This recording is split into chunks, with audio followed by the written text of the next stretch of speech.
BJP is not ending the year on a very upbeat note, what with anti-citizenship law agitations all over the country and a drubbing in the last key election of the year 2019. With the loss of Jharkhand, the BJP's saffron footprint has shrunk considerably since 2018 with the loss of Madhya Pradesh, Rajasthan and Chhattisgarh. Then the less than expected performance in the Haryana elections, for which it had to rely on kingmaker Dushyant Chautala to sail it past the majority mark.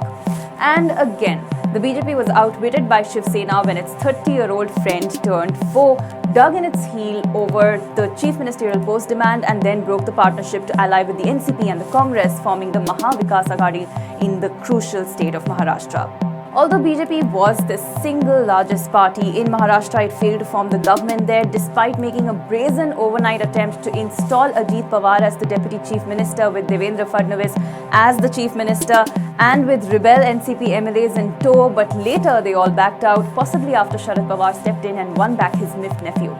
In between, the BJP, however, did taste success, winning 12 of the 15 vacant seats in Karnataka and establishing a majority government in the state that has seen political turmoil for over 1.5 years. There was, of course, the Lok Sabha peak of the BJP, which secured 303 seats on its own, returning to power with an even greater majority for a second term.